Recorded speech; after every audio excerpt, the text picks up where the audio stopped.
Welcome to the Shir in Sfas Emes and Kilat Chaverim, the gem of Nachlaot, a wonderful shul that hosts it. Okay, the Sfas Emes, like I say, approaches this Midrash in multiple years, from multiple ways, and even working with the diktuk of the lashon of the Midrash. It's very interesting in order to get the secrets that are there. We're not going to cover all the different approaches he has, maybe other times, other years, but we'll try to look at one basic one. Here's the Midrash. Okay, the Parsha of Bechukosai, one of our two Parshas, starts off in Bechukosai Telechu. And Rashi says, Shetiu amelim baTorah. This has become the subject of different, shurim, shmuzim, and yeshivas endlessly, right? Amal HaTorah, right, that banner call. Why is it called to walk? Why Bechukosai as opposed to Mishpatai or any other form of mitzvahs, etc. Now here's the Midrash in Vayikra Rabbo. A pasuk in Tehillim Kuf Yud Tes, right, the Temanya Ape, what's called the eightfold parak of Tehillim, where there are 8 psukim starting with a letter, all the letters of the Aleph base, really all focusing on the topic of Torah. So there's one pasuk, Chishavti Durachai, V'ashiva raglai al edosecha. Okay? Literally read, I thought about my footsteps, and, right, or I thought about my ways, my paths, and I brought my feet, or my feet brought me to your laws. Okay, that's a very kind of clunky, literal translation. So the Midrash says like this. David Hamelech says, "B'chol yom hayisi mechashev l'makom ploni l'dira ploni sani elech." Every day, David Hamelech says, I would plan out my day. I would think I have to go to this place, I have to go to this address, this building. V'hayu raglai mevios osi l'batei kisios u'batei midrashos, and my feet would bring me to shuls and batei medrash. Right? That's v'ashiva raglai aledosecha. Now, it's hard to understand. First of all, it's hard to see how it fits into the words, right? Because it's Ashiva Raglai, it almost sounds like he's doing something to the legs, and here he says the legs bring him. But the concept was what bothered me, meaning David Hamelech was a very busy person with things for Am Yisrael. And how could it be, that he has a meeting with the, chiefs of the army or something, and they're waiting and they're looking for him. Suddenly they hear somebody singing Tehillim from a shul. They come in, Your Majesty, right? Sorry, I've meant to come to the meeting. I just, I love Torah. My feet just took me here. Okay, how could it be? Even in our world, in other words, the standard way this is played often is they said, if someone loves something, so they're always going to be drawn to it like a magnet. If you love something, even if you're planning something else, you're going to end up with that, right? Like, let's say a person who loves shoes, they go out to buy milk and they come home with shoes, right? Because it's there, it's in them. Now, but again, it seems irresponsible. It seems like something that could cause difficulty to other people. I'll just give you my example of the positive way that could play out. There was somebody, Rabbi Dr. Yehuda Levi, or Leo Levi, he was known as. He was a scientist and a Talmud Chacham, wrote many Sfarim of all different kinds. And I was talking to him once, and he mentioned to me, he was mentioning this offhand, not as praising himself at all. He was saying years back he had to go to some scientific conference in Los Angeles, and he said, they were putting people up in hotels. He said, but why would I want to stay in a hotel? So I tried to find out if there was a yeshiva I could stay in. So there was the yeshiva there back then. It was run by Rav Simcha Wasserman, Rabbi Chanan's son, right? He named it Oral Chanan. He said, so I stayed in the yeshiva, and I got to create a relationship with Rav Simcha, and they asked me to give a shir about, the number pi that you can see in Maseches Sukkah, how it's calculated, etc. Right? In other words, to me, that picture was just his natural impulse. I'm going to Los Angeles, some hotel, Hilton, something. What was that? Where's the yeshiva? Where's that was the beautiful picture of how you raglai mevios osi l'batei kisios u'batei midrashos. But otherwise, it just doesn't seem like something real that you should implement. The famous story of the change in life of the Alter of Nevardik. The Alter of Nevardik was a businessman, and in his travels he met Rabbi Yisrael Salanter, And his discussions with Rabbi Yisrael influenced him so much, he was supposed to be traveling off on his business trip and leaving where he was in this town together with Rabbi Yisrael, and suddenly decided, that's it. Right? He came running to Rabbi Yisrael. He said, I was supposed to be traveling today, but I'm dropping everything to come and learn from you. And Rabbi Yisrael Salanter said, how are you going to be traveling? He said, by whatever, a wagon, a driver of some kind. He said, you told the driver that you changed your plans? He says, no, this was very sudden. I said, this is step one. He says, you never do anything that causes somebody damage. Find the driver, right? And you have to appease him, pay him whatever it takes that he forgives you for the inconvenience of the thing. Okay, so clearly a person cannot be, you love Torah, that's fine, but it cannot be that other people are going to suffer because of that. So here's the way the Sfas Emes explains it very differently. He says the following. He says, B'chol davar v'chol makom yesh chiyus Hashem yizbarach. There is the life force that HaKadosh Baruch Hu put in everything that exists, every place, every item in the world. He says, Rak b'chol makom hu dira ulevush miyuchad lios b'kama ufanim shonim. The godliness is in everything in the world, just it has different garments, so to speak, which are there. Aval ha'pnimius hakol echad. The pnimius, meaning if you look beyond the different vessels that hold this godliness, all the godliness is one. Again, my simple mashal for it is, when you plug a device into an outlet here, or into an outlet there, and an outlet there, the electric system of the city of Yerushalayim is all one and the same. Okay, you're plugging it in different houses.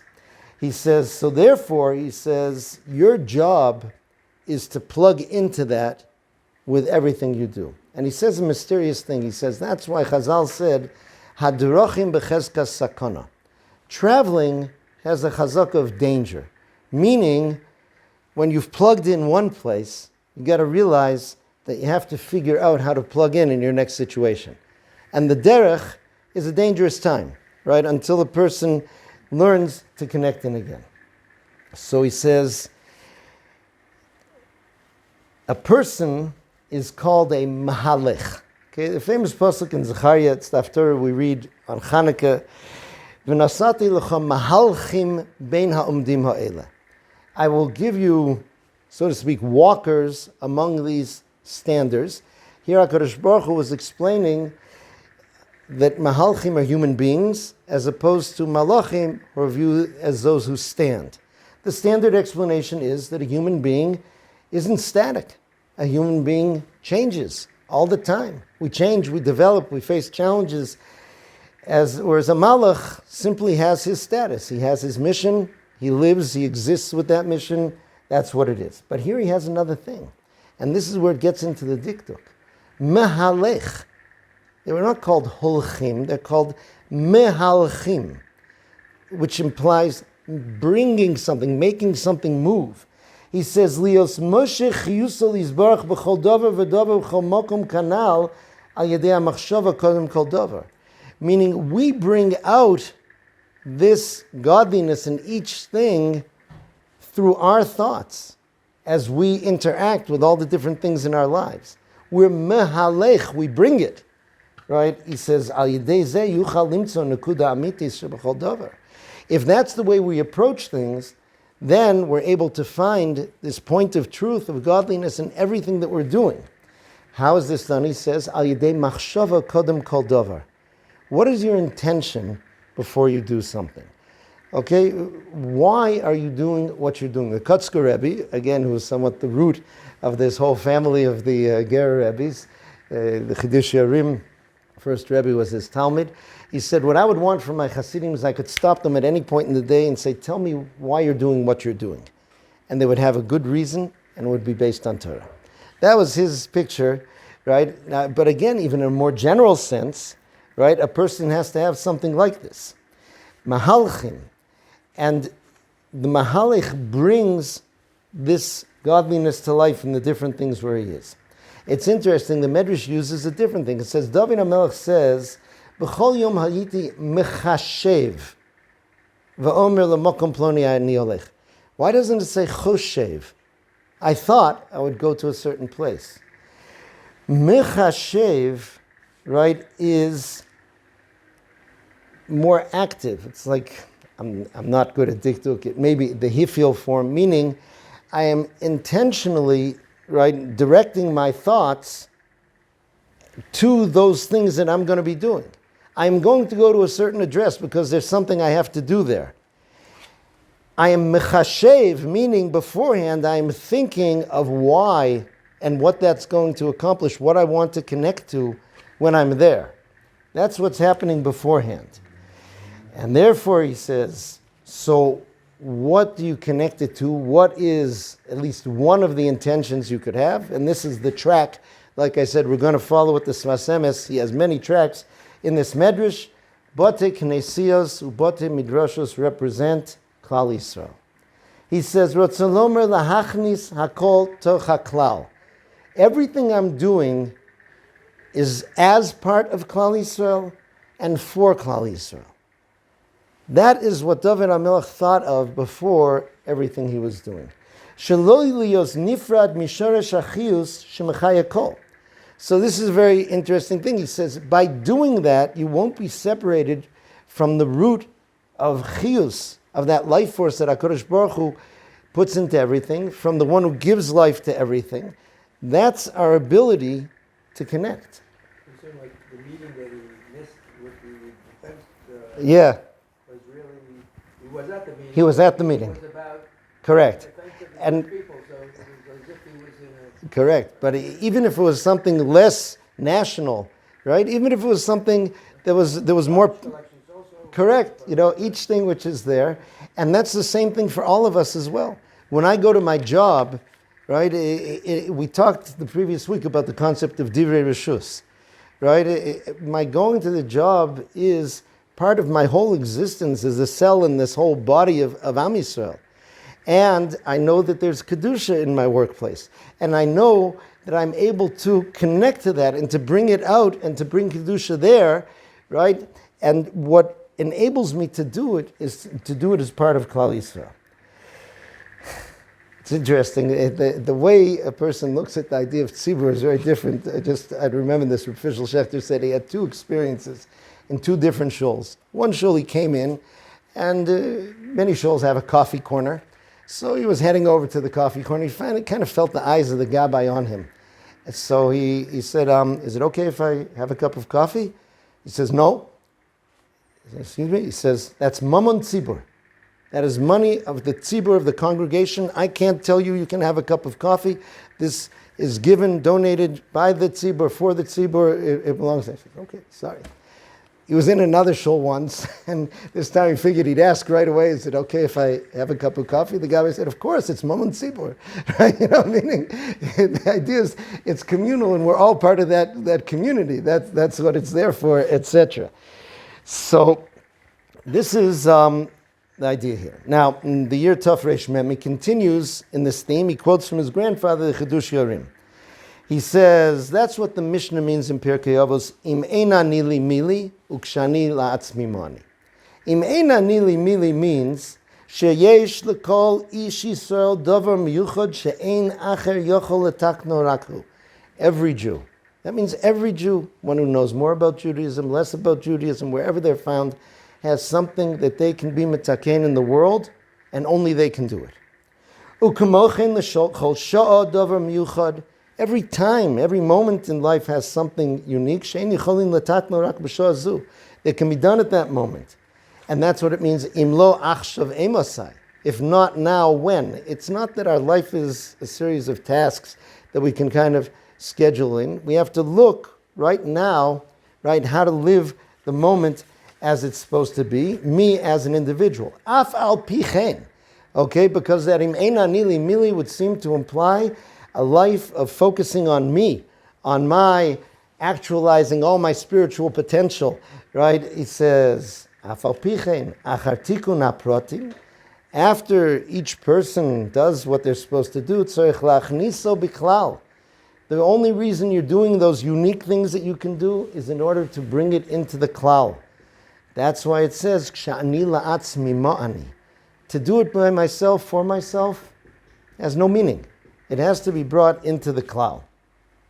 So he says that's what David Hamelech was saying first. He's medayik in the Mishnah. He would say, L'makom ploni ani holech. Right? I was thinking, okay, I have to go to this place. Right? But afterwards, again, he says, Shehu haklal. Right? I would connect it to all. I was saying, wait, why am I doing this? Is it really just for me? Am I not part of something? Don't we influence each other, etc.? And another quote from his grandfather that shows it so beautifully. Va'afal pichen, he says, right? Even though a person has something unique to do, ein nechshav ma'aseh yochid. Your individual act is never considered the act of an individual. Rak shenaseh mikol Yisrael klal, mikol haprotim. It's true, you yourself did something unique that you can do, but Klal Yisrael is made up of all those unique things joining together, blending together. That's Ksha'ani la'atzmi ma'ani. So my mashal for this is, in the symphony orchestra, you have that percussionist. I know such a percussionist, right, Meshulam, right, who studied percussion on this high level. And you see them standing there in the back of the orchestra in the corner. And they have different things to sometimes play, right? Sometimes there's the timpani, those kettle drums, where occasionally in the symphony they'll go boom, boom, boom. Or a triangle, you go ding, or a variety of other instruments. Otherwise they kind of stand there in tuxedo, right? Not doing that much then. But just as its own, a boom doesn't really say anything. As part of a symphony, it creates something. It's key. It's part of it. He's not doing it for himself. He's doing it as part of bringing together what the violins and the flutes and the trumpets and all those things are doing. So this is a key theme for Matan Torah. Okay? And this is, it's really big for the way we do everything in life. Once someone told me, he said, I'm trying to find another job.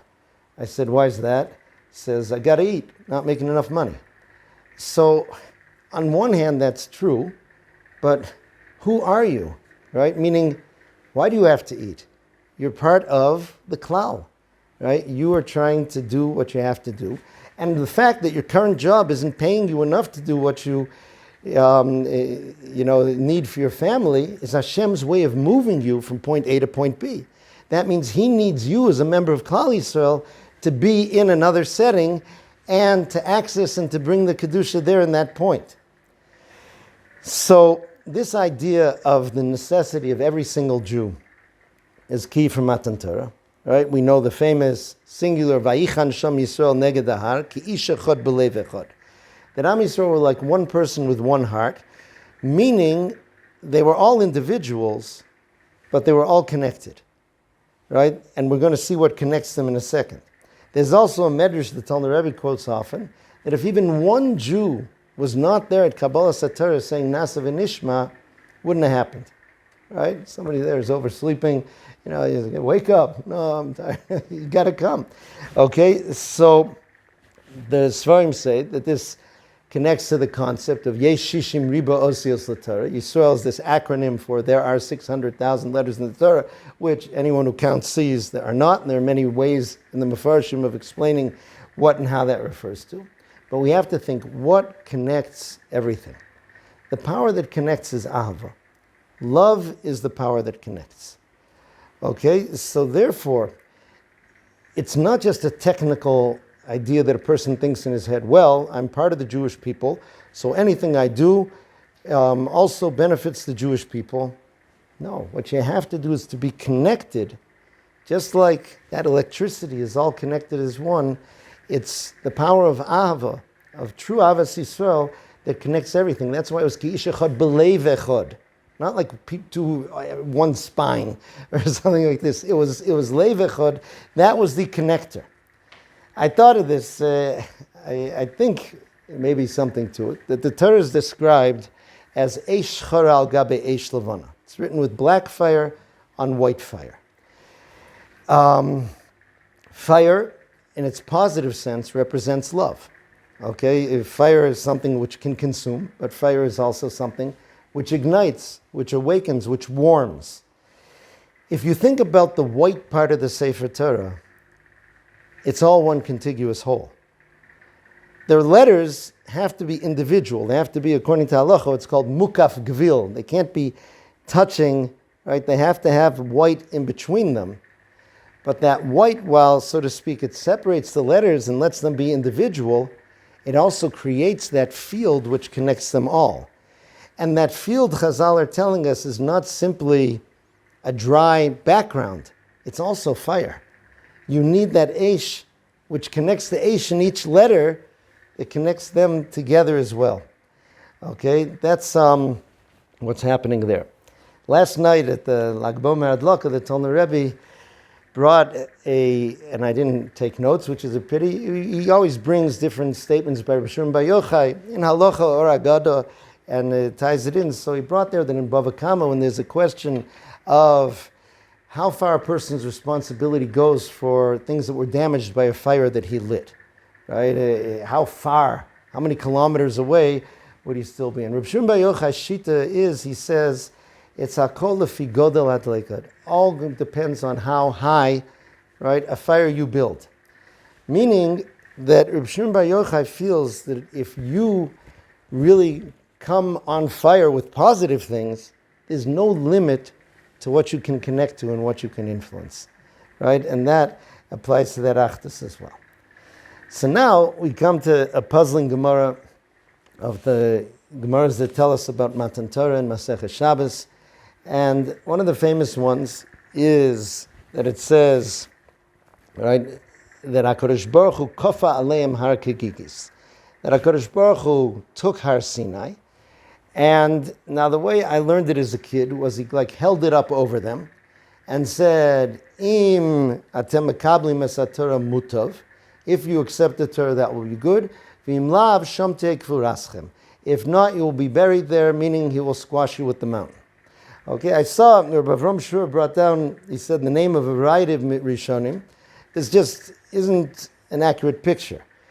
The very word kofa aleim gigit, if you would go into a hardware store here and ask for a gigit, you get a very large bowl, right? Sometimes people put laundry in there or things like that.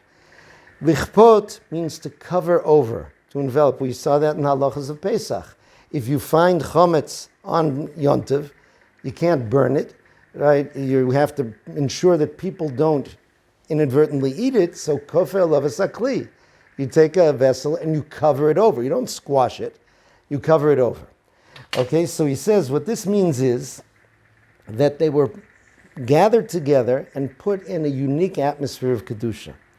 They were separated from the rest of the world, and they were in this very pure existence. That's why HaKadosh Baruch Hu said, if you accept the Torah, it will be good. If not, sham te'kvuraschem, there you will be buried. Why didn't it say po? You'll be buried here. What it means is, you'll be buried by the world outside of there if you're not connected to Torah. You won't be able to survive without that. But if you accept it, then that link enables you to connect in every place and everything that you go and do. Right? Vashiva raglai alei dosecha. The Sfas Emes in another place says, raglai represents the lower parts of the body. By my connection to Torah, I'm able to connect even the lowest things that I do to Torah, right? I do them in the way of the Torah, I do them for the purposes of the Torah, for the purposes of Am Yisrael, and it all connects. And he brings from Tzorek HaKohen a fascinating thing. Chazal say that after the Churban, Ein lo la'HaKadosh Baruch Hu ba'olamo ela arba amos shel halacha bilvad. HaKadosh Baruch Hu has nothing in his world but the 4 amos, the 4 cubits of halacha. Okay, and again, Darshanim standardly, especially when they're raising money, they'll say, these are the yeshivas, these are the batei Midrash, that's what HaKadosh Baruch Hu has in his world, that's his embassy, that's his consulate. The question is, what yeshiva is 4 amos? What yeshiva is 4 amos? 4 amos is a tiny little square. Now, 4 amos represents something important in Torah literature and halacha. It represents your personal space. That's what 4 amos represents. So Reb Tzorek explains, he says, the Arba Amos of Halacha, which have the Kedusha of Eretz Yisrael, he says that is when Adam misnaheg b'hem kalacha. That means, as you're going through the world, and you are trying to figure out what's the way Hashem wants me to do this, right? How will this be for the benefit of Hashem's plans, of Am Yisrael, etc. So he says, when you're in those Arba Amos, so then you have that Kedusha, like the Kedusha of Eretz Yisrael, which is that land which connects all of Am Yisrael. It says there was no Arvus, so to speak, this concept of Kol Yisrael Arevim Zelazeh, every Jew is responsible for the other until they came to Eretz Yisrael. So that means you have this little booth you can go into when you're in the workplace, when you're commuting, when you're doing all these things, and suddenly you're in this, number one, zone of purity, which, so to speak, because you're focusing on what does Hashem want me to do, so the influences outside are kind of blocked out, but you're also connected, right? As you go in there, suddenly you're plugged in, you're connected to every other Jew. And you're able to influence them to change, to do, to bring benefit in all these different ways. Of course, the key has to be, though, the Ava. It has to be there. In other words, a person truly has to. I saw a beautiful story about Rabbi Tzion Abba Shaul Zatzal. He was the great Rosh Yeshiva in Porat Yosef, a giant in all areas of Torah and Kedusha. So he used to give a shir on Shabbos, and this was toward the end of his life when he was weaker, and people were constantly asking him questions. Like he said, he didn't wash for bread during the week because the phone would always ring, and he didn't want to. So at that day, at the end of the shir, he really felt drained, and he told people, he said, I'm sorry, I won't be able to answer questions after the shir, I have to go home and rest. So somebody came over to him and said, Harav, I don't have a question, could you give me a bracha? He said, I don't even have strength to give brachas. But then he gave him a bracha anyway. So some enthusiastic young man came over to him, and he said, Harav, I'd like to ask you for a bracha, that you give me the power to give Jews bracha, so then when you're tired, I could give them a bracha in your stead. So Rabbi Tzion said to him, he says, if you have true Avos Yisrael, if you love them, you don't need my bracha to give them a bracha. You have that ability automatically, right? That's all that's needed. So that's the connection which is there. But this also, again, aside from looking at it in terms of the transmitting, that those things that I do, and it adds a tremendous dimension to everything I do in my day, that I'm really benefiting and thinking of and helping everyone, the entire people as a whole, other individuals, doing and changing because we're connected. But it also affects my personal world, right? I think it was the Surgeon General in America recently made headlines because he said one of the most dangerous things that's out there now is loneliness, right? That has tremendous effects on people's health, right? They saw that during isolation, during Corona. Some people came out of lockdown very different people than they were before. So somehow that flashed me back to this very touching description Rav Soloveitchik wrote, or he spoke and they wrote it down, about after his wife died, and he was continued to live in Boston, but he would travel to New York to say Shiurim in Yeshiva University, and then come back to Boston. And he described going into his house and sitting down, and he was alone. He was alone. And not only was he alone in his house, he said he teaches his Talmidim, but he feels they're from a different world. He comes from that world back in Europe, the world of his grandfather Reb Chaim and his father Reb Moshe, and they don't know his world. It's hard for them to relate to it. And he says that loneliness is there, but then he opens a sefer, right? And he opens the Rambam, and he reads the Rambam, and he sees the Kesef Mishnah has what to say, and the Magid Mishnah has what to say. And then his grandfather asks a kasha, then his father comes to answer, and then he pitches in, and the Ravid says, and suddenly the room is full, and Levidik, Sasim Usmechim, it's full of joy and full of liveliness. So when I saw that, it isn't just, some people may almost view that as a sad thing. Oh, he's not able to live in the present, so he goes back to live in the past, so to speak. That would be a very big mistake. He's living in a very real reality in which all of these things are connected. When he opened the Rambam, he plugs into that and connects to that. And that's why it's that eternal connection which is there that banishes the loneliness. It's important for people to be together physically as well, and that's a challenge nowadays when connections are oftentimes not physical. But a Jew should never feel that alone. Not only because it's true, HaKadosh Baruch Hu is everywhere, and that's something that's hard to sometimes, cultivate the sensitivity of that, but also I'm always connected to other people. I care about other people, I'm affecting other people, and they care about me and they're affecting me. That's why the Arizal said that before davening, it's important to try to focus on V'ahavta l'reacha kamocha. Right? Before davening, to say that. Right? Because suddenly you're connected into that system. That's our way to connect. That's what we're able to do. So it's a key to try to connect. For Kabbalah Satorah, right? That's the only way. There is no individual Matan Torah just for me, right? There's only for us, right? And it's only in those terms of Ki ish echad b'lev echad. That was the prerequisite. It wouldn't have happened without that. It had to happen. So the more we do that, and a person has to feel it's not just in a public event, or it's not just at certain times, it's not even when I'm davening, or I'm giving tzedakah, or I'm learning. It's in everything I do every day. That's Bechukosai telechu, right? That you're able to go, you're able to be a mahalech.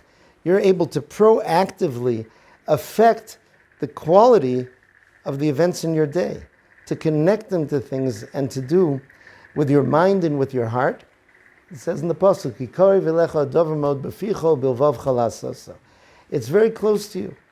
It's in your heart, it's in your mouth, right? And these are things that we're able to do and see.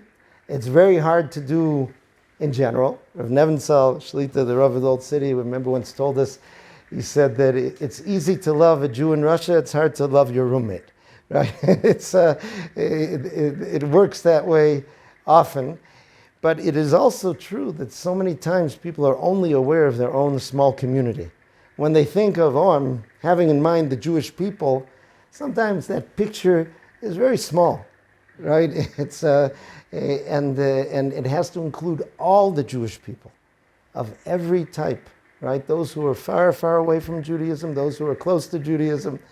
I love the answer of the Lubavitcher Rebbe. We'll finish with this. I saw this recording they made of when Rav Avram Shapiro and Rav Mordechai Eliyahu, Tzadikim Livracha, went to visit him in New York.